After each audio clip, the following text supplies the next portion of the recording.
Welcome everyone to a special fall 2021 program, part of the 10th anniversary celebrations of the Helen Diller Institute for Jewish Law and Israel Studies at UC Berkeley.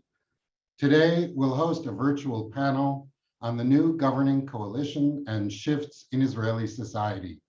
The panel will deal with the current government and its very broad coalition, the challenges and opportunities the arrangement has created, some reflections to date on mistakes and successes, and then some engagement with the shifts in Israeli society that are reflected through this new governing coalition.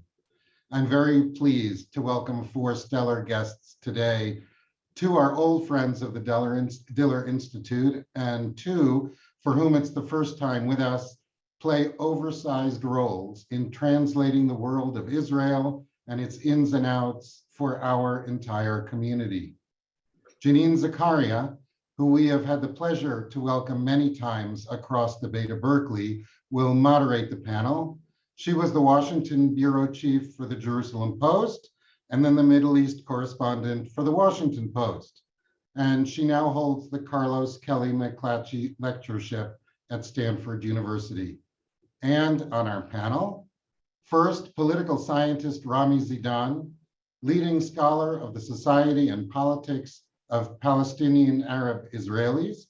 Rami was previously visiting professor at the Berkeley Institute, teaching courses on that subject, and he'll be the faculty lead for our new summer global internship program. He's an assistant professor at the University of Kansas. Second, Tal Schneider, influential political analyst and blogger in Israel. She's the political correspondent at the Times of Israel, which is the go-to source for Israel news for many of us in the United States, and for Zman Yisrael, its Hebrew language sibling, and she was formerly the DC correspondent at Ma'ariv. And finally, Noah Efron, professor at Bar-Ilan University, where he's the founder and chair of the STS program, the program on science, technology, and society. But most here will know him as the host of the Promised podcast on TLV1, which the internet describes as the world's leading podcast on Israeli politics, and it is certainly the leading politics podcast in this crowd. So please welcome Janine, Rami, Tal, and Noah. In the latter part of the discussion, I note, we'll draw on questions in the Q&A box, so please feel free at any time to submit questions there. Thanks so much. Janine? Thanks very much, Ken. It's such a pleasure to be here with you all, albeit virtually. I'm hoping to get back across the Bay soon, next time. It's been a while since I was in person at Berkeley. It's a real pleasure to be here with my co-panelists. I hope to be able to facilitate a discussion that will elucidate much about what's happening with the coalition and the latest in Israel. I look forward to integrating your questions into the discussion.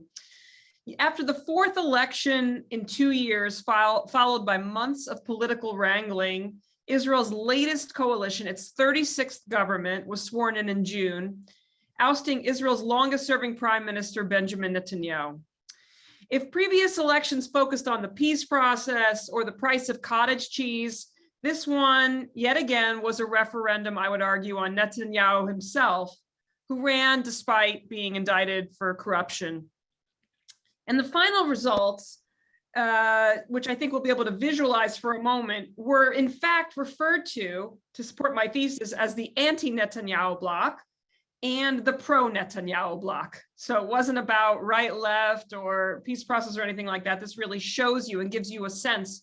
And what I'm hoping we'll do today is be able to make sense of what this actually means. This coalition that's made up of 8 parties has been called a motley crew, and different versions of, quote, an unusual and awkward alliance, to put it mildly. It includes the ultra-Orthodox, the national religious, who are committed to holding on to the West Bank in any future peace deal with the Palestinians, the left-wing Meretz Party, which opposes settlements, and most strikingly, perhaps, an Arab party called Ram, the first Arab group to join a right-leaning coalition in Israeli history. And I count on Rami to correct me if I mischaracterize that. But Under the terms of the current coalition deal, as you know, we have now Prime Minister Naftali Bennett, 49 years old, from the National Religious Party.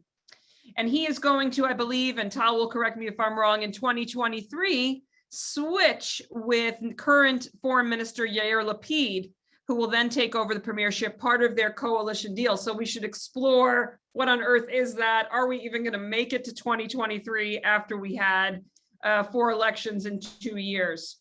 So I hope we'll be able to talk a little bit about just the mechanics of how we got here, but I really want to throw the discussion forward. And of course, Bibi Netanyahu hasn't faded away. He's the head of the opposition. And much like President Trump here and his supporters, he's continuing to cry foul. I read an opinion piece in the Jerusalem Post just the other day that said, quote, "The opposition is behaving and talking as if this government is not only a short-lived mistake, but illegitimate." So we have to hear a little bit about that and the machinations of what's going on in the Knesset. But Tal, why don't we kick off with you? Give us an on-the-ground update of what's happening right now with this coalition and what are the major issues that they're facing right now? Yeah, hi, Janine. It's good to be here, and thank you for inviting me. It's a pleasure and an honor.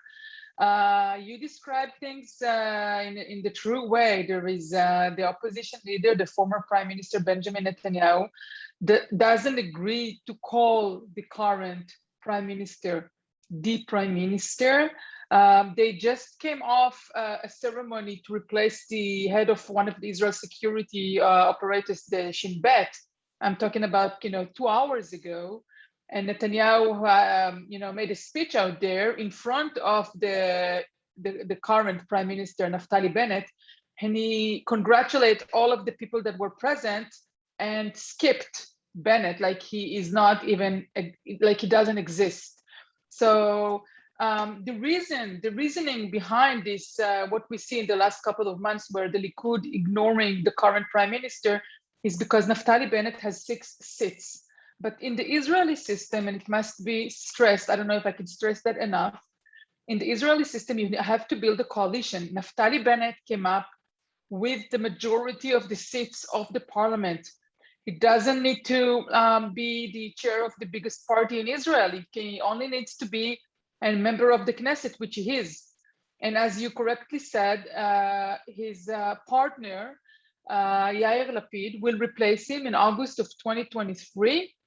Even if we don't reach that point and the government will collapse by then, Lapid is still going to be the prime minister, at least in the interim period, because according to the agreement and according to the laws that they managed to change, Lapid will enter the prime minister office anyhow.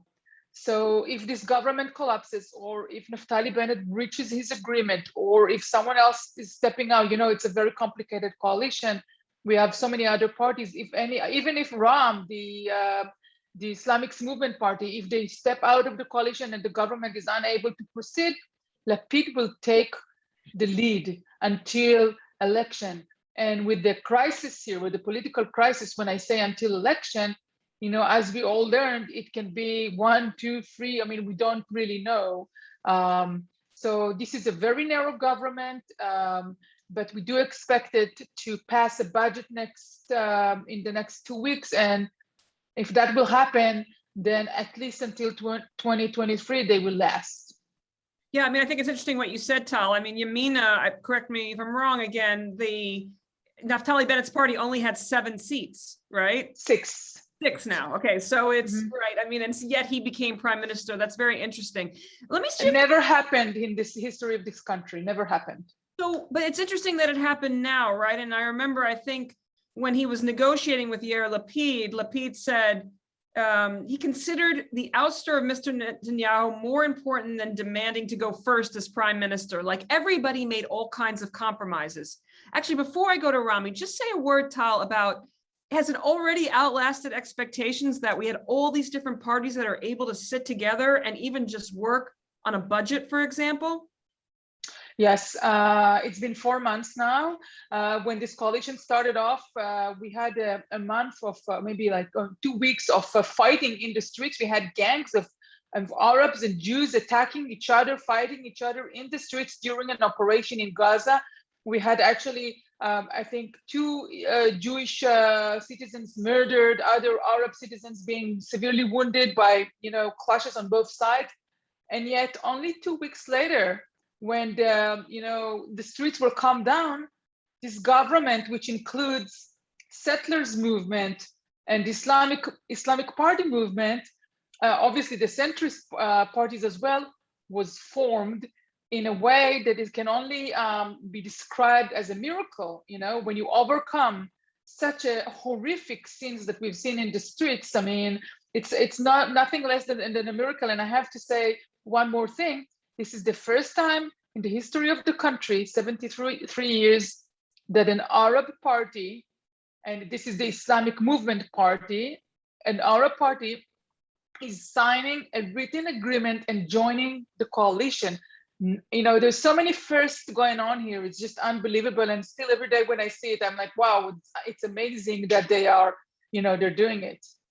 Yeah, I mean, I think given some of the apocalyptic talk that we were hearing about and seeing about Israel's democracy, it is, I mean, I think miracle might be, I don't know. I just want to say one more thing. It wasn't only just about taking out Netanyahu. It's not like a personal game. The reason for that was because as long as Netanyahu was the prime minister, he withheld the country's budget. He made sure that the budget will not pass. And having that, I think, Naftali Bennett would sit with him as long as he would behave like a prime minister. It's not like Naftali Bennett felt that this is the end of Netanyahu's era. He just, they just saw how he is planning to take the country for the 5th election. And, it's like a lockdown. You cannot manage a country without a budget for 2.5 years. So it's not about Netanyahu personally. It's about, they had to run the country. It was just, such a deep crisis. All right. Well, yeah, Tachlis, you're saying. So we'll talk more about that maybe in a little bit with Noah as well. Rami, you're of course an expert on all aspects of Israeli politics and history, but can you pick up on what Tal was saying about Ram and the thinking of and who their leader Mansour Abbas is and why they're in this government versus Ayman Odeh and the other Arab parties decided not to join? Give us some explanations for that. Yeah, thank you, Janine, and thank you for the Helen Diller Institute for having me today. It's always a pleasure to be here with the UC Berkeley audience. So we are going to touch base on some of these precedents that are happening here with this new government in the last few months. So one of the significant issues that are coming up here is having for the first time having an Arab party, a real Arab party being part of the coalition. Because when we look at Israel's history, so there were in the past, in the 60s and the 70s, what was called back then the Arab satellite lists. So they were controlled by Mapai. They were not real parties with agendas and policies. For some of the years, they were part of the government, part of the coalition, but it's not the same as we are having now with Ram being part of the coalition, since Ram is a real party. It was established back in the 80s, back at the end of the 80s. It has a real agenda, it has a policy, and it is distinguished from the other parties that we have on the Israeli political map. So what happened in this election cycle, I hope you are able to hear me because I'm hearing some noises. Maybe I should stop a little bit. Yeah, I'm not sure what that noise is. Maybe our technical crew can help figure that out. We can hear you. Continue, Rami. Go ahead. Okay. So Ram is in fact based on a few independents, but it's mainly based on the southern branch of the Islamic movement. The Islamic movement was split back in the 90s to a southern branch and the northern branch. The northern branch is considered in Israel to be much more extremist, of those who do not think that the state of Israel is a legitimate political entity. They fight against its existence, and some of its leaders have been jailed by the Israeli authorities. But it's very much different than the southern branch of the Islamic movement that do think that Israel does have is a legitimate political entity, and therefore they have been participating in the Israeli elections since the 90s. And I should mention also that RAM, which is the Hebrew acronym of it, is the Reshima Aravit Muhaddad, which is translated into English to the United Arab List. And that's true. This is the first Arab party to officially be part of any Israeli government. And this is something that has been expected. So this is, of course, something new, but it has been something that has been considered in the last 20 years. There has been a more of a desire among the Arab Palestinian citizens of the State of Israel to become part of the political game. They have been pushing their own leaders in the Arab parties to be much more active in policymaking, in being part of the decision-making in Israel's politics.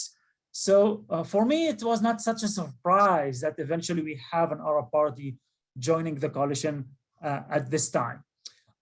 Looking at the other Arab parties, so we have the Joint List. The Joint List was formed in 2015. And back then it was a joint venture of the 4 major Arab parties that joined together, including RAM, that we have been discussing in the last few minutes, that was part of that Joint List. They have split and merged multiple times in the last few elections in 2019 to 2020.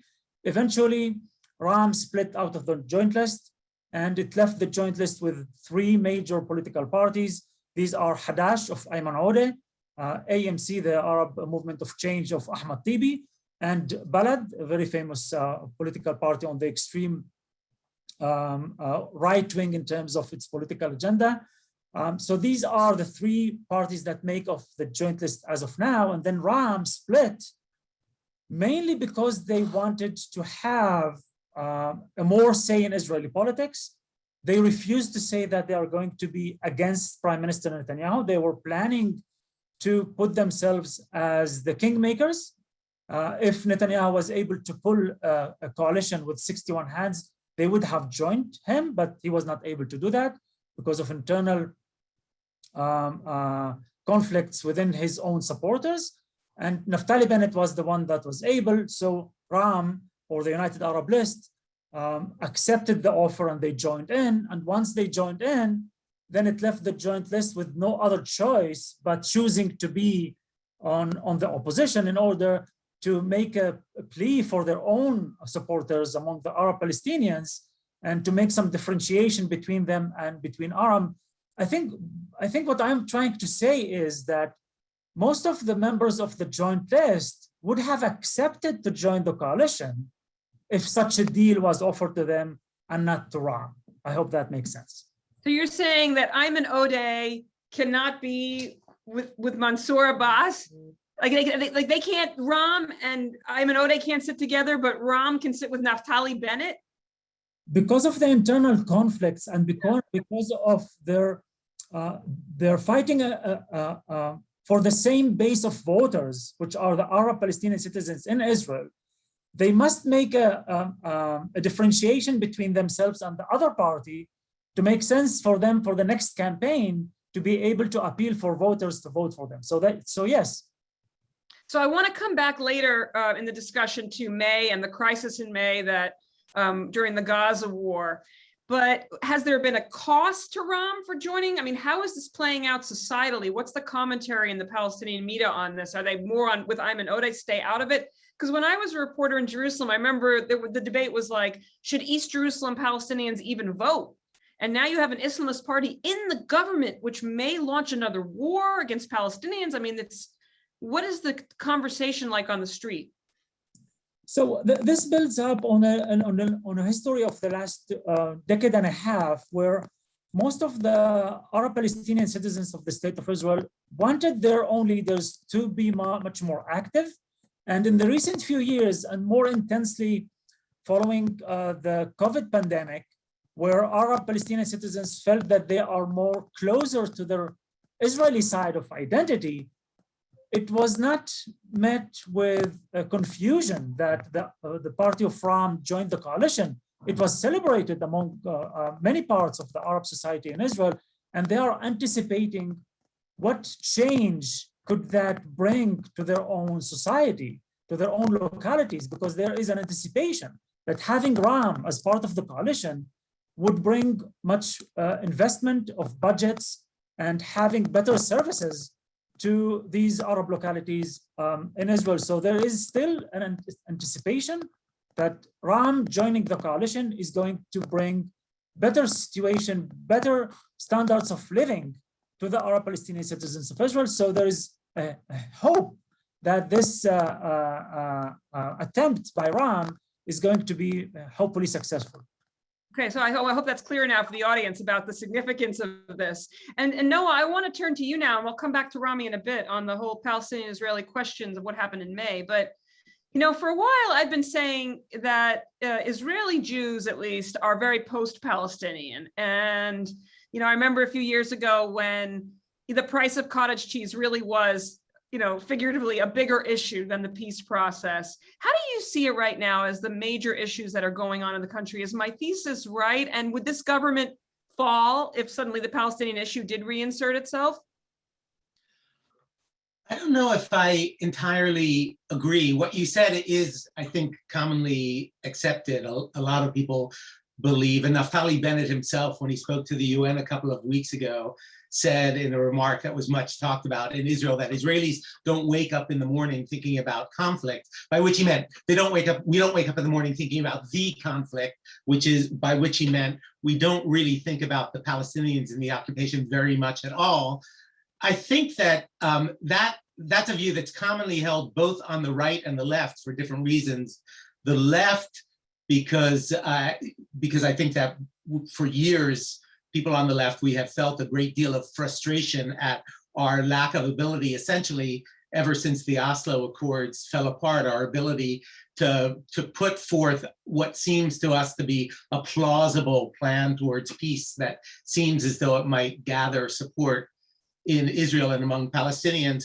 And it's popular on the right, I think, because for someone like Naftali Bennett, it's a little like whistling past the graveyard. It's saying, okay, we're, basically everyone in Israel is willing to accept my view, which is to say that we don't need ever to allow a Palestinian state to come into existence. But I think that Israelis do wake up in the morning thinking about the conflict to a pretty great degree still, though we also wake up in the morning thinking about the price of cottage cheese.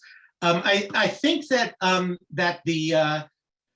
that the conflict remains the organizing principle of Israeli politics. And one of the reasons why this government is so shocking is because this government came into existence even though its organizing axiom is that we are going to put aside the issue of the occupation and the issue of a two-state solution or one-state solution. We're going to put it aside for 4 years and form a government that agrees to disagree about this and form a government that agrees not to deal with this intensively so that we can escape from what I think a lot of people felt like was this massive government capture on the part of Benjamin Netanyahu. I think people were fearful that he, now that he is under trial, might help to do away with, to vanquish a lot of the democratic institutions in Israel. And and the fact that people are so mystified by this government and so nervous about its continued existence and so skeptical about its ability to actually rule reflects the fact that deep down, we all think that the Israeli map really needs to be, on the one side, people who favor a two-state solution, and on the other side, people who don't. And this government is not that. And I think that's a specter that always exists in this government. When a couple of weeks ago, when the heads of the liberal left Meretz party went to meet with Abbas in Ramallah, then and said quite explicitly publicly that they themselves favor a two-state solution, even though the government they are in is agnostic about that issue. It caused a great deal of alarm within the government, because people were saying, okay, now you are bringing back the one thing that if we allow it to remain at the center of Israeli politics, the conflict will destroy this government. This government is the antithesis of that. so the question is, this proposition of saying we are going to take the organizing principle of Israeli politics, the conflict, and put it aside for 4 years. Can that actually succeed? And that's what we're asking now. That's really what we wake up every morning wondering. And it's entirely unclear. I mean, like Tal said, in 2 weeks, the government is going to have to vote on a budget. And by law, if the government can't pass a budget, then the government automatically falls and we go to new elections. And we will see whether this government manages to pass that milestone. And then after that, it is true that anytime that Hamas in Gaza decides to launch rockets on cities in Tel Aviv, there will be a test for this government that no one, including Naftali Bennett, including Benjamin Netanyahu, no one knows if this government will pass, because in the end, this government is operating according to an entirely different map than every other government ever has, knowingly. So I just want to pick up on 2 things. One, you mentioned Mahmoud Abbas. He never gets talked about enough here. He's not in good health, I don't think. He's aging. You go over to Ramallah and you say, just wait 4 more years. Wait 4 more years, and then maybe that will be kosher. We can talk about this again. But for now, we have Meretz, and we have the National Religious Party, a pro-settlement party and an anti-settlement party, sitting together. Just wait for us, right? Let's talk about his role and the stress that he's under, right? That could be things that interrupt this idea of let's just put it aside. And then also, how do you see Bibi? I mean, how much of a specter is he as an opposition leader? How worried are you, or what is your thinking about his chances of coming back or his hold on the electorate right now? Those 2 figures. Well, first of all, what you said about Abbas is so important, though. I think that it's very, very important, but one needs to think about it inversely from what you described. I think one of the reasons why this government could come into existence is because, no one will ever say this, but I think that what people are saying is, look, Abbas is going to die soon. He's going to be gone soon. Right now, he is a lame duck. There's nothing he's going to do. So we can, at this particular moment, say, let us put aside the issue of the conflict, because in a few years, there will be different Palestinian leadership. There will be a different situation. It may be better, it may be worse, it may be more convivial as a partner for potential peace talks, or someone that's easier to push around or harder to push around, but it will be different. So the fact that Abbas is so hobbled at this point is one of the reasons why this government feels so confident ignoring him, because there are very few people in the country who say that Abbas is going to be the key to any future solution. Basically, everyone is waiting for him to leave. Everyone in Israel, among the Jews, is waiting for him to leave the stage of Middle Eastern politics. As far as Netanyahu, I think that there were reports this past week that said that Netanyahu has himself accepted the fact that he will never again be prime minister of Israel. But I don't think that very many people believe that. I think that what's that? I don't believe it. We are, there are people who love Netanyahu, and for them, he's a person who will forever be able to surprise us with his political prowess. And then for the rest of us, the majority of the country, in fact, that do not love him and that have some fear of the man, I think that all of us have a little bit of post-trauma, and I think that a lot of us feel as though that guy seems like he's not going to come back, but you can never tell with that guy. And I think that, in fact, it's very lucky for the present government, because one of the reasons why they can go on from day to day to day to day is because everyone still feels the specter of Netanyahu there, and feels as though we could at any day go back to that malaise that we were in through those 4 elections.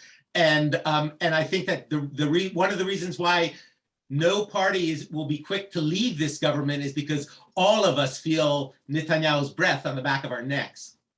So I want to circle back to both. So I want to pick up on things you said for Tal and Rami, but Tal, let's just pick up on the Bibi point here. You spoke about him a little bit. I remember, I think it was there's been so many elections, maybe the 2015 election, there was an ad and there was a couple like in Tel Aviv and they were going to go out for the night and they were saying in Hebrew, who are you going to call? Laka babysitter, and like Bibi shows up to babysit the kids. And it was that, is that a 6-year-old notion still, something he's hawking, like only you can trust, only I will keep you safe from the Iranians, from everything? Like, what is his role in the psyche right now? And do you think also he's not running again, or he's not conniving for the next chance? I think he's running again. I think he's running all time. He's 24/7 running. I mean, he never stopped running during his 12 years tenure. He never let his he's always on the game. You mentioned the video. He's a great actor. He's a very charismatic person. All of the videos that he promoted and created, I mean, he's the screenwriter. All of those videos he did during all of those election cycles were perfect. I mean, people adore him for being such a good actor, the great speech maker, very eloquent, right on. I mean, he goes on the Knesset at the moment and he bashes the King of Jordan, the US President Biden, the Democratic Party. Obviously, he's the current prime minister. So you can hear him. I mean, the way he talks about the current American administration, you would think, are you burning all the bridges? Because if you want to be back, and this is still under the Biden administration, what is the game plan? But I think he doesn't really care. He agrees to burn everything on the ground on his way to more popularity on the streets. And he is popular. We have to say that. I mean, the Israeli people are divided.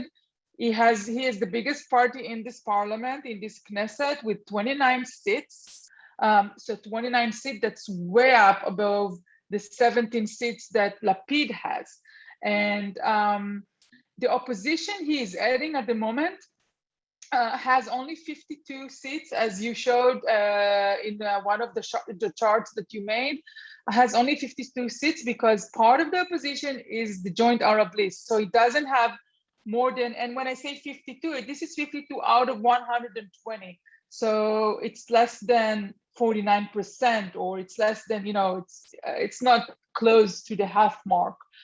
And Netanyahu is prepared to go back right in, but the problem is most of the people in the parliament don't want him in. And this group of the Joint Arab List who sits in the opposition and currently they vote against the government, against some of the bills. But if you look at their behavior of Ahmed Tibi and Ayman Odeh and the rest of the group, if they say that the bill or something is going to topple the government, they are abstaining or they're making sure that the government stays put. I mean, they are against Naftali Bennett, but they keep on saying, excuse me, the alternative is much worse, and the alternative is Netanyahu, and we're going to make sure that the alternative doesn't come back. So, we started to see this week in the Likud party, that's the ruling party, that was the ruling party for 12 years, and maybe it's the ruling party for the last 40 years, because they've always been in power, either as the top leading party or as a partner party. I think other than couple of years after the disengagement, when they went down to 12 seats, all the time they were above the 25, 26, 27 mark. Now they have 29. And we saw for the first time a challenger from within the party going out against Netanyahu. This is the former Speaker of the Knesset, Yuli Edelstein, who is also the former Minister of Health during the pandemic, a strong figure in the Likud. He sat in front of the cameras just two nights ago and said Netanyahu has to go away. And this is the first time we see a challenge inside the party. So those events may weaken Netanyahu a bit. I don't think he lost his power in the public or in the party. but we start to see some, crumbling. The tower is starting to crumble. It may be a process, a long process. I'm not, I can't promise. I think Netanyahu is still in the game. So without going into too much detail, are there any updates on the corruption trials with him? The trial is going on day by day, Monday, Tuesday, Wednesday, every week. A first witness, a huge witness, just finished his 6 months of giving testimonies in more than 30 sessions of the court. We saw the second witness going on the witness stand this week. Very interesting, because this is a case about the involvement in the media, with the Israeli media. It's like, I'll try to compare it. It's like having sort of a Fox News Trump trial of a sort. So you see the executive of the Israeli media. I mean, the media hub that is in the trial is actually a website and a print. So Yediot Ahronot, the biggest print in Israel, or the second biggest print, and one of the biggest websites called Walla. But this week, the person who went to be the witness was, back then, he was the manager of the biggest website.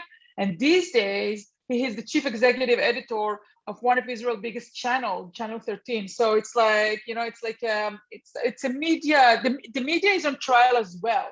And we see a lot of talks about, the ethics and the behaviors of the executive in the media. I mean, if you want to put aside the way that Netanyahu behaved, you can also see the way that the executive behaved, and it's very interesting and very sexy, if you want to call it like that.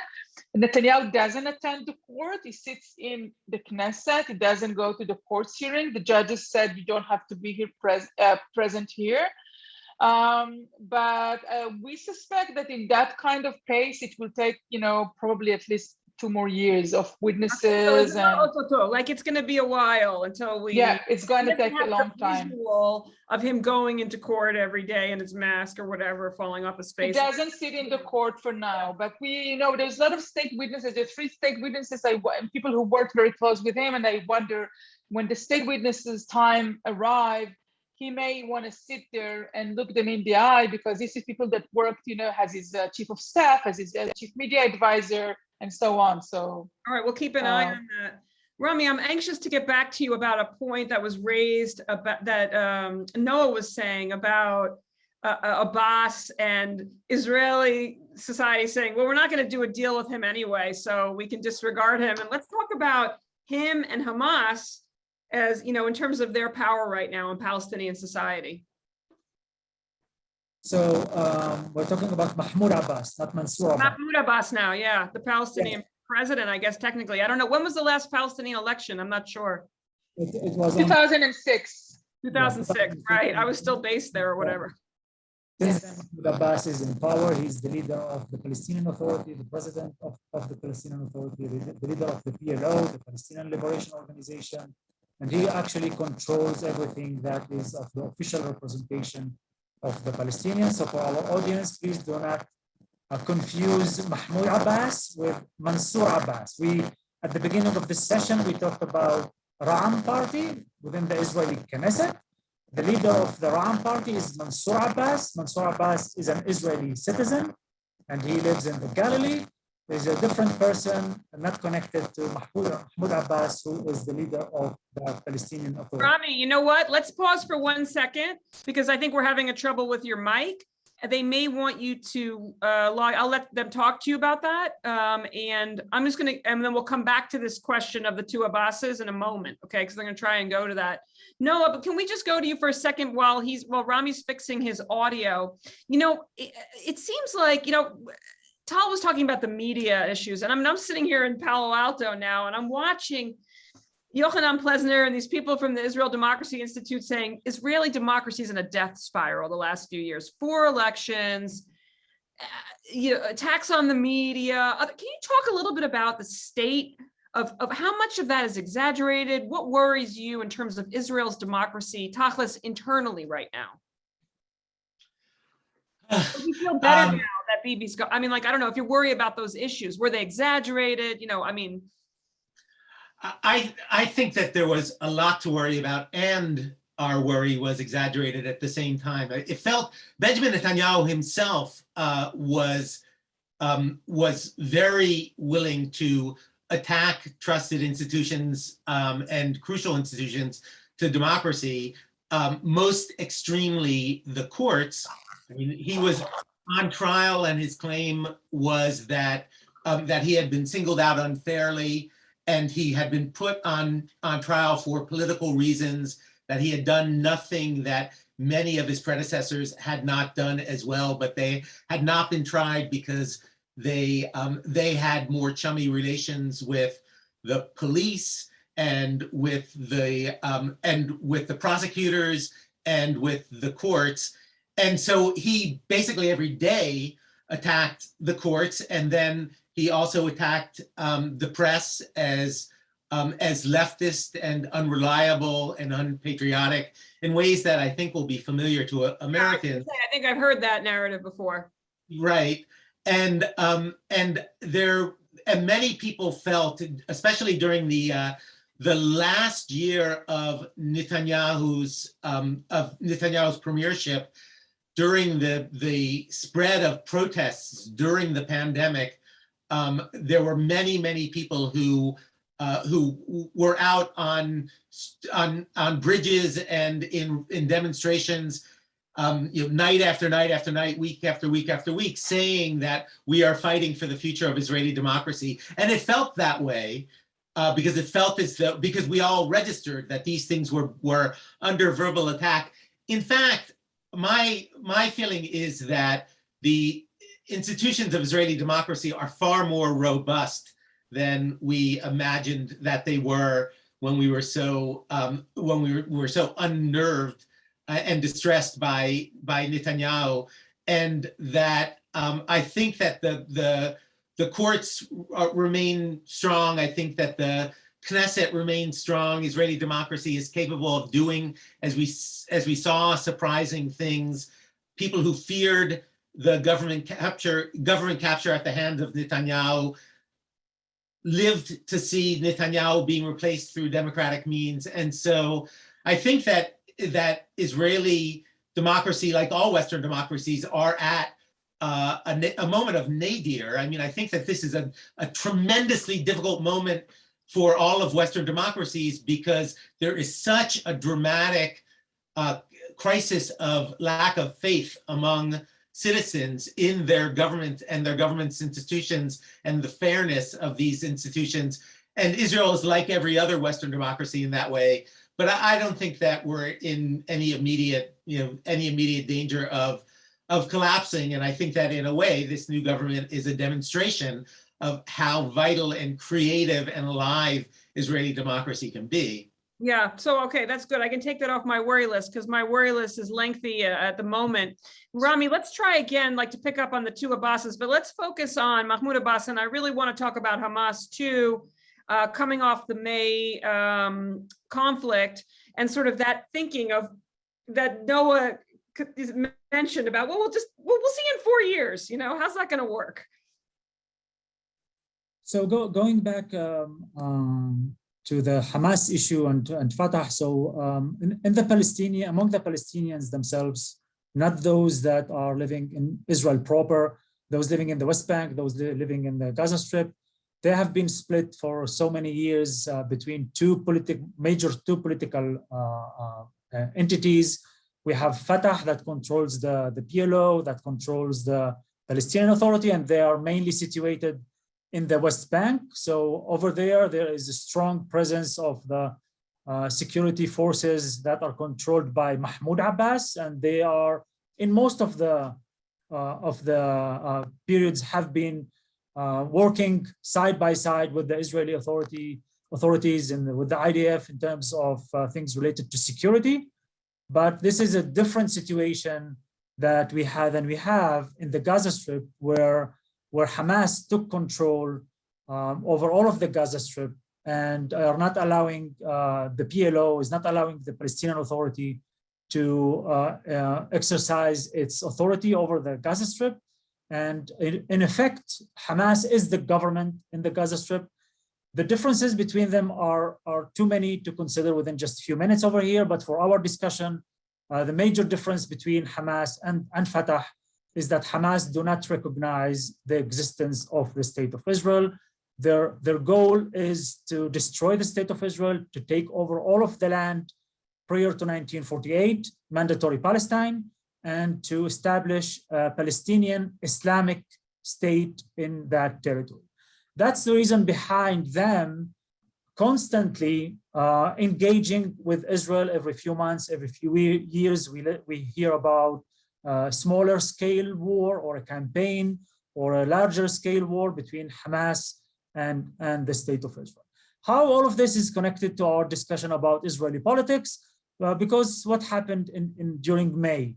So during May, there were multiple of events happening in East Jerusalem related to the Sheikh Jarrah neighborhood and related to the Temple Mount and prayers of Muslims in the Al-Aqsa Mosque. But all of this split also and was used by Hamas as an excuse to once again launch rockets into Israel. So unfortunately, that was not surprising. It's something that is expected, and we should not be surprised for the next round that would happen. Once again, unfortunately, it should happen. It would happen within a few months, within a year or two. Another round of violence would happen. We all would hope that this would not happen, but unless there is a breakthrough in relation to the Israeli-Palestinian conflict, we should expect that another round of violence related to Hamas and the Gaza Strip is something that is on the agenda. What was devastating. Let me jump in for 1 second. So, but on this question of like merits goes to Abbas, it says see in 4 years, basically. I'm paraphrasing you there, Noah. I would think Hamas is super psyched about this, right? Because they would stand to gain if Abbas disappears from the scene. Am I misreading that?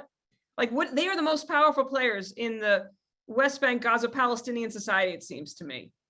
Yeah, in the last election, Hamas did gain influence also in the West Bank, and there is a fear among the Fatah party and other institutions and parties among the Palestinians that if there are open elections and free elections in the West Bank, maybe Hamas would not gain the majority, but they would gain a considerable amount of the seats in their parliament. So there is a fear of that is still existing. And yes, they are waiting for the moment that Mahmoud Abbas is stepping down or dies, and then there is going to be a turmoil among the Palestinians, among the supporters of Mahmoud Abbas, amongst the supporters of the Fatah party, and Hamas is going to build up on that and try to gain more influence, more power among the Palestinians, not just in the Gaza Strip, but also in the West Bank. So what I was trying to say just a moment ago is that what happened in the Gaza Strip in May was not that surprising. What was devastating is that the violence spilled into Israel proper, into mixed cities in Haifa, in Lod, in Akko, and in other places. And that was a devastating period of time to be someone who loves the state of Israel and would like it to be in a more stable situation, in a more peaceful situation. When you see Arab citizens of Israel and when you see Jewish citizens of Israel clash with one another from virus happening from both sides, people being killed, being wounded, that was very devastating period of time. And I think, building up on Tal's comment from the beginning, I think that there couldn't have been a better solution, a better situation to show the Israeli public itself that there is a hope for coexistence rather than having this coalition happening right now, just moments after the violence ended in May, of having this coalition, including representatives of the Arab people being part of the coalition. I think that this was the best answer for the violence, the best answers for those extremists on both sides of, wait a minute, there is a majority here of the Jewish Israelis, there is a majority here of the Arab Israelis who want to live in peace with one another, of coexistence. The vast majority of both parts of the Israeli society wants to feel that they are part of the Israeli coexistence, the Israeli society. And this, I think, was the best answer for it. And I think it keeps some hope for the future, for a better future of the state of Israel. Such an important point. It's such an important point, Rami. And it was so terrifying to watch that in Lud, and having spent so much time in Israel. And I'm hoping it was an aberration. But are you worried that you could see another eruption like that? Should there be another conflict, inevitably, as you unfortunately with the Palestinians in Gaza, like that kind of internecine Jewish, Arab, Israeli fighting? So as I said, with Hamas, I envision that there would be another round. Unfortunately, this is going to happen until we see some breakthrough happening in the far future. The near future is not something that could be imagined, but who knows? In regard to Israel proper, within the state of Israel, I think that another round of violence could happen. I hope it would not happen. There is enough to do with the existing coalition, with the existing leadership. There is enough to do to avoid another round of such violence. And it all starts with the basics. The basics is what we see now in the news about more than 100 Arab citizens that have been killed on the streets by fellow Arabs using stolen weapons and ammunition, and things that have not been dealt with by the police, by previous governments. So the presence of violence and mobs and convicted criminals that are on the streets is not actually good news. It has been for the last few years, if not more. The only thing that's happening now is that it has increased dramatically in the last few months, but it has been known to the Israeli public, to the Israeli police, to the Israeli governments, but it has not been dealt with until what happened in May, when many instances of violence happening by Arabs were eventually connected to those Arab criminals. So it can actually explain some of the violence, obviously not all of it, that was on the grounds of those Arab mobs on the streets that have not been dealt with by the police.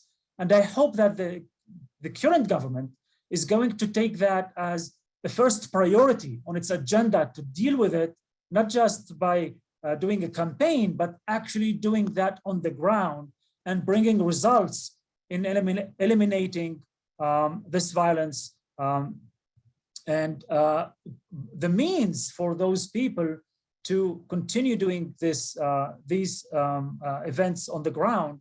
But yeah, it's incentivized the police maybe in a way to deal with this more forcefully, now that it's gone beyond the Arab communities themselves, but sort of into the broader society.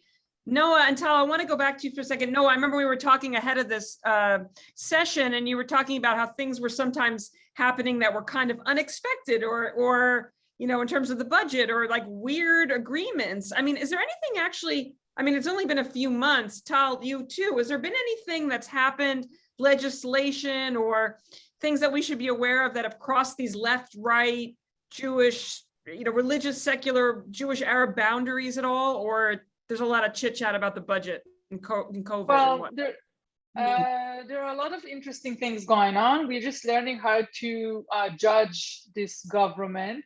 One thing I've noticed, since you're talking about, labor, this is like, just Democrats or social Democrats on the left, and Meretz, sort of a Green Party.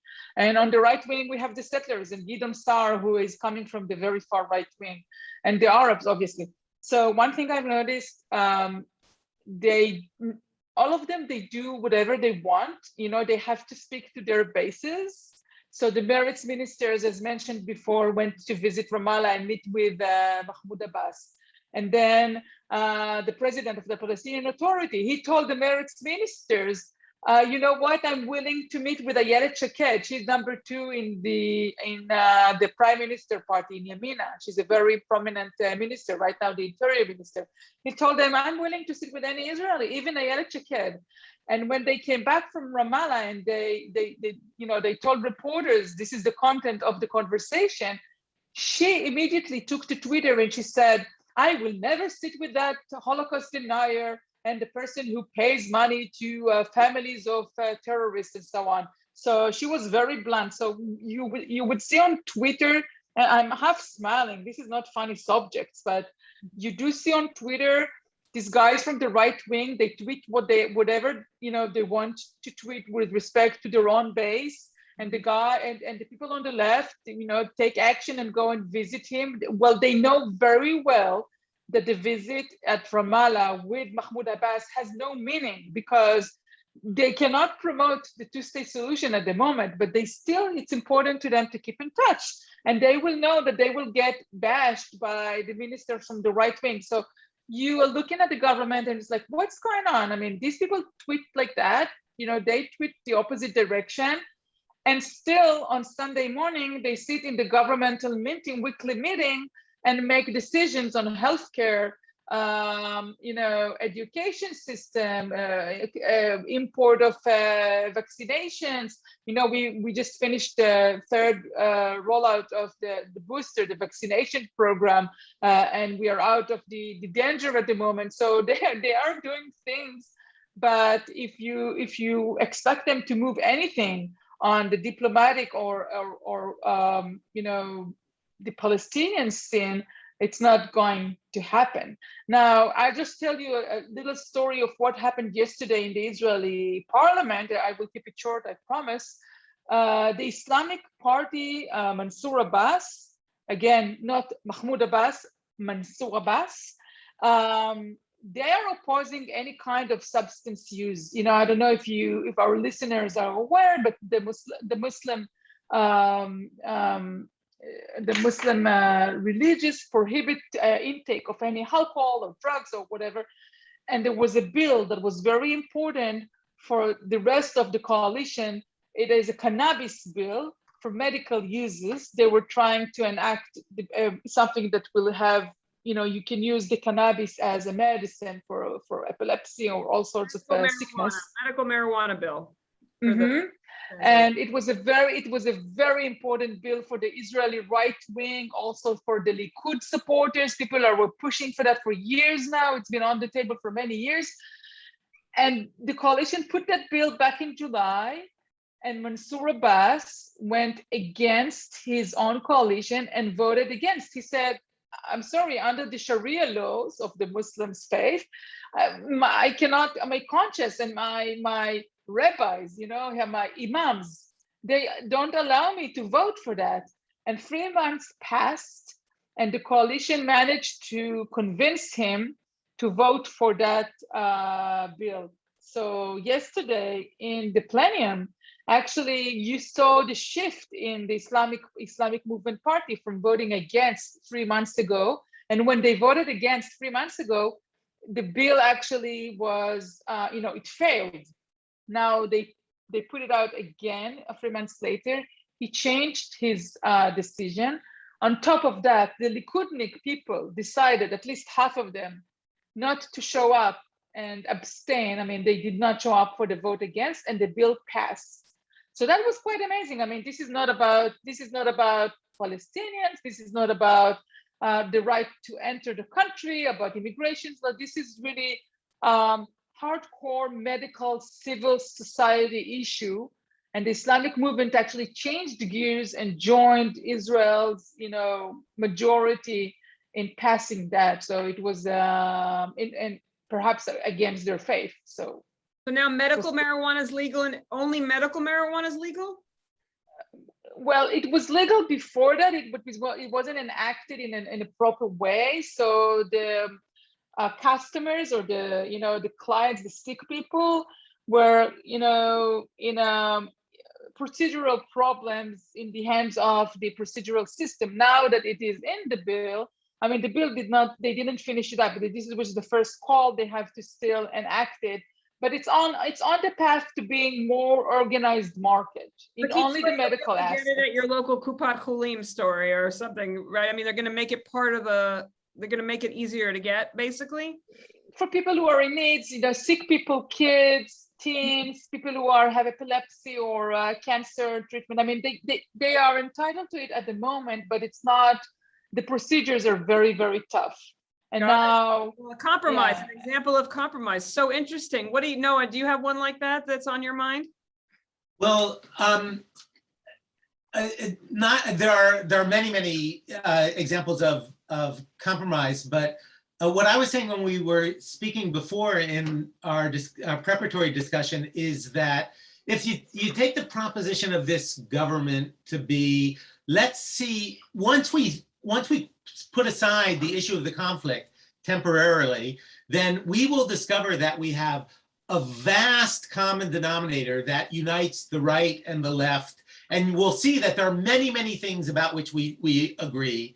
And this has been what Yair Lapid has been saying, and Bennett has said. And Bennett also said that as well in his speech to the UN. He said, you know, all of us want to take care of our children. All of us want to live good lives. And this proposition of the government has, I think, had the ironic effect of demonstrating something that at least, a lot of us, I think, also didn't really know about the left in Israel, which is to say, the most surprising agreement in this government is over this budget that's going to be voted on in 2 weeks, as Tal was saying before, where it is among the most right-wing government budgets that Israel has ever had. It is in many metrics more right-wing than anything that Netanyahu ever brought up. And it has broadly the support of the Labor Party and the support of Meretz. And it's not because they see this as a difficult compromise that they're making through gritted teeth, but these parties long ago, the left in Israel, long ago stopped being an economically left party. And so Mansour Abbas's party, Ram, is a fairly conservative right-wing party economically, a neoliberal conservative party. Naftali Bennett is explicitly a free marketeer, Milton Friedman sort of guy. Lapid as well has always been a free market guy. And it turns out that that the leaders of Meretz and Avodah and the Labor Party are also fairly comfortable with budgets that include a large amount of privatization, include reducing pensions instead of increasing pensions after a pandemic, reducing public aid instead of increasing public aid after a pandemic. And one of the things we've learned from this government is that there actually is broad agreement about conservative neoliberal policies. And who don't agree with those parties, who don't agree with those policies? It's the ultra-Orthodox and Hadash, which is, you know, the Communist Party, which is part of the joint list, and to a degree the Likud also. Oddly. So the parties that we think of as being the most right-wing turn out to be more left-wing economically than the parties that we think of as being the left-wing, which are actually very comfortable finding a common denominator with the economically right-wing parties. There are questions here, Noah, though, about in the chat about government socioeconomic support for those at the bottom of the economic ladder. And so are you talking about removing some of that social safety net, or are the ultra-Orthodox going to be in a panic when this budget passes, or people who are... Oh, the ultra-Orthodox are already in a panic about this budget. It's complicated because the budget, because Ram and Mansour Abbas are part of the coalition and made certain demands in the coalition agreement, and thank God that they did, then there are going to be more monies going to the Palestinian citizens of Israel sector of the society, which tends to be lower socioeconomically in a lot of ways. But the ultra-Orthodox are being squeezed, and then I think just the middle class is being, and certainly the lower middle class is being squeezed in all sorts of ways that hadn't happened in the past by this government with this budget. So how is Naftali Bennett selling this? Like, how is this going to help Israeli society to make these kinds of cuts? He has always believed firmly in free markets. He believes that he asserts that he will foment a kind of consumerist revolution, that he's going to cut the prices of fruits and vegetables by importing from Europe and doing away with old, time-honored protectionism in the agricultural sector. I think that he believes that so I think that his proposition is this is going to be good for consumers. You're all consumers, and you'll see in the long run the free market will serve everyone. All the boats will float higher, but that remains to be seen. But it's certainly a right-wing policy. That's right. No more kibbutz. No, the kibbutzes are, I guess, anyway, it's such a major shift. I mean, all of this for the audience is such a major shift, right?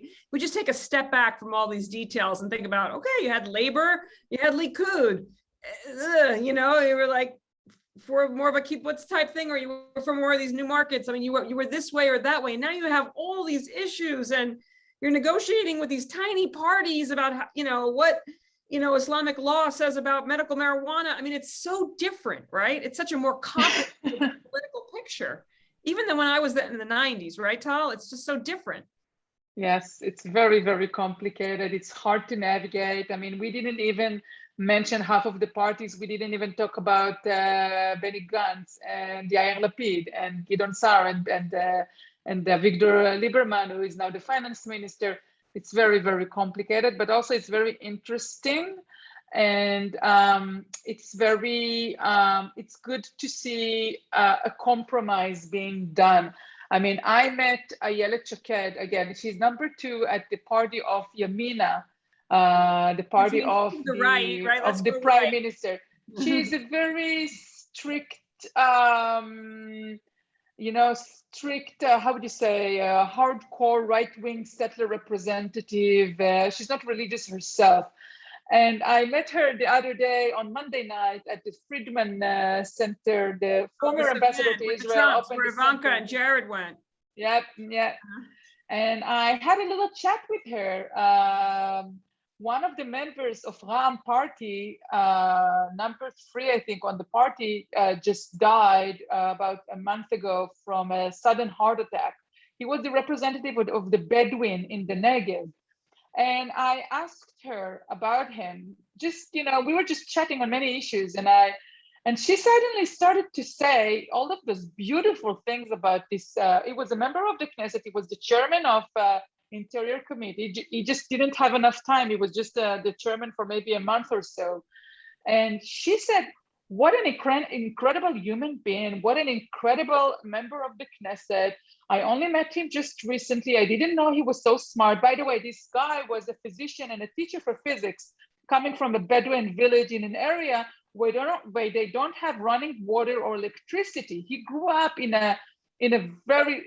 poverty that you can't even imagine. I mean, how did he manage to be a physician? Not physician, I'm sorry. Physicist? He learned physics. He learned physics and became a teacher for physics, not a physician.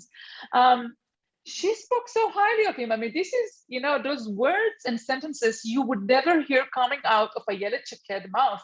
She was so, I can say, knowing her for so many years, she was so anti-Arab, even in a very racist way. She had some racist. Yes. And I heard her, speaking from the podium in the Knesset about this unification bill, which caused quite a stir in Israel. And she spoke. I mean, she wants to have this bill passed. This is a bill that I don't want to go into the details, but anyways, on the Knesset podium, she suddenly said, we have to look at the humanitarian side. I was brought, Mansour Abbas and the party of Ram, they brought to my attention so many cases where family needed to be reunited. We're talking about Palestinian families from, some of them living in the West Bank, some of them living in Jerusalem or in other parts of it. I mean, I listened to her and I was like, what's going on? Is she totally shocking? Totally shocking. Yeah. Basic psychology 101, though. And those speeches will remain. I mean, I don't want the crowds who are listening to us here think that Ayelet Shaked is a different person. She's not. But those speeches are now part of they're part of the, it's in the history books now, right? She cannot take those words back. So whenever she's going to run in the future, we can bring up those speeches and say, but listen, I mean, you said that and you said that, and you sat together with Mansour Abbas. This is, I think it's a life-changing event for many people here. And not to sound too optimistic, but it's definitely something that the history books will talk about, write about for many years to go.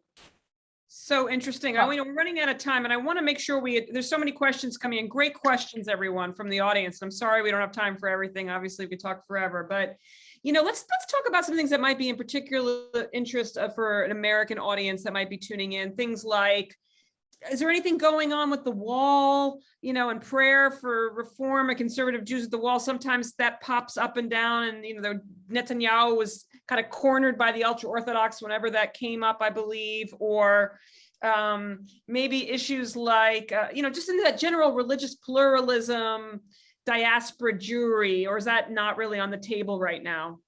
Oh, it's on the table. The coalition agreements stipulate that this government will implement that agreement that Netanyahu made some years ago, that there will be a section of the wall dedicated to non-Orthodox Jews, to Reform and conservative Jews, and so they are committed. They have not yet begun to do that, to implement that, but there are members of the coalition that already insist that will be done, including a very prominent Reform rabbi who has worked on these issues for years, who is now a member of the Knesset for the Labor Party, and so I think that will simply pass. And there are other attempted reforms. There is now under discussion an attempt to reform the kashrut, the rules about keeping kosher, and government control over who can decide what is kosher and what isn't kosher, which is not going to utterly alter the hegemony of the Orthodox in that realm, but is going to diminish the hegemony of the particular group of rabbis and the rabbinate, the way that it is right now. And in general, I mean, one of the things that unites this government is a feeling that as Naftali Bennett said in a speech just yesterday, that the ultra-Orthodox have had too much power over the lives of secular people and others within Israel, and that although he said in his speech yesterday that he admires the ultra-Orthodox and their way of life, but he believes strongly, and his government will act in such a way so as to diminish their power. So it is an issue. It's no one wants to push too hard on these issues, because then fissures within the coalition would arrive, and also because in the back of his mind, Naftali Bennett hopes one day to be able to persuade the ultra-Orthodox parties to join this coalition. But even still, slowly in its way, this government is making forward progress in that, and is certainly much more willing to listen to American Jewish voices and their concerns about Israel and their criticisms of Israel than the past government was. So wait, to be clear, there's no ultra-Orthodox in this coalition, but this government is bothering itself with who's going to decide what level of kashrut, and which has really been in the domain of the ultra-Orthodox, right? Like, why are they dealing with this? They're going head to head with the ultra-Orthodox, actually. Because why is this important right now? Like, why is this because it will take the prices of consumer goods down, because so the ultra-Orthodox has a monopoly, and they are look at it as an economic concept. It's breaking the monopoly of the chief rabbi, the chief rabbinate, and having more people dealing with kashrut will do a competition in the market of how do you mark things for kosher. So it will take the prices down for many products and many restaurants and many goods. And this is like an economic move, actually. Okay, that's interesting. But that's also, yeah. Alongside that, I think that one of Naftali Bennett's fondest beliefs, and other members of his coalition, is that Israel has become a factory of hatred among Jews for Judaism as a religion, and he believes that he believes that Israel needs fundamentally to change the way that it the way that it embraces and advances Judaism, and he truly thinks that it's a tragedy that the state has caused that so many Jews within Israel and beyond Israel's borders are alienated by Israeli Judaism, which is to say, the ultra-Orthodox brand of Judaism, and what it has done to so many Jews and who wish to express their Judaism in other ways. Well, Noah, we have to come on your podcast or something. We have to continue that conversation because I have a lot to say on that topic in terms of how what happens in Israel impacts the way American Jews, especially American Jews on campuses, feel about Israel and the tensions within the community. But I want to, also talk about, just to finish up really tightly on the Haredim and the ultra-Orthodox, the other area where they have control is with conversions and marriage. So is there going to be some, right, Tal, is there going to be some change there too, or is it only with the kashrut right now? No, definitely the conversion is on the table. The Western Wall is on the table. I would tell you they are doing reform. They're trying to do reform one at a time. They started with the kashrut. I think the conversion will be the next one. I don't think the Western Wall will be the third because this is a very sensitive and it's in the written agreement. But if I get there is a Ministry of Religious Affairs named Matan Kahana, a close ally of the Prime Minister.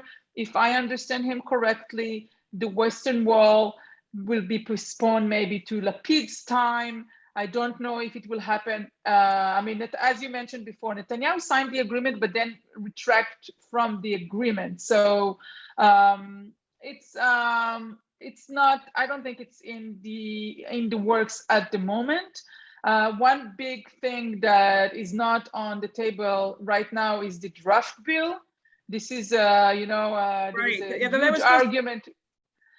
It's supposed to be solved. I would guess that if that will be the third thing on the agenda before the Western Wall, but it's not like they made a list to go by my schedule. This is just me, No, wait a minute, Tal, the draft bill already, didn't it pass like years ago? No, it did not. No, it actually was one of the reasons the coalition went for election in 2019 to begin with. Before we had the issue of the budget. I think both Lieberman, the finance minister, they released some of the chains that were put on ultra-Orthodox, and I think they can now go to work without being drafted. So that is supposed to be released, in order to release them to the job market. It's a huge topic. I don't want to delve into the details, but they're not drafted to the military at the moment. So Rami, are there things on that you're watching on the agenda too, in terms of, relating to the Arab Israel, I don't know, there's a question about language too, right? Why don't you just say Israeli citizens, Janine? Like, let's just say, I'm saying Palestinian Israelis. I know maybe some people prefer Israeli Arab. Maybe you can shed some clarity there, but things that you're watching on the legislative agenda? Yeah, so about the term used to describe the Arab society in Israel, it's something that is a hot topic. You could open a book by any scholar who writes about this topic, and in the same book or the same article, you'd see that same scholar would use 2 or 3 different terms to describe this society. So you might get multiple of answers about it. But building up on surveys of Arab citizens of the State of Israel, it seems like they hold the Palestinian part of identity, they hold the Israeli part of identity, and they hold the Arabic culture and the language as part of their identity. So I think the combination of Palestinian Arab citizens of Israel is maybe long, but it's the one that describes them the best. In regard to what the current government is already doing, I think that they have not done much so far in relation to improving the lives of Arabs in Israel, but 2 major accomplishments for Ram that are being on the works as we speak right now. The first one is initiating a cabinet committee that is going to deal with public safety and personal safety in Arab localities in Israel. It already started to work, and this was one of the promises of Ram to its own supporters. The second one is related to the budget, and as Tal mentioned, within 2 or so weeks, the budget is supposed to be approved. And according to the coalition agreements, Ram has got an agreement that they are going to receive 30 billion shekels, which is about $10 billion to be invested in Arab localities.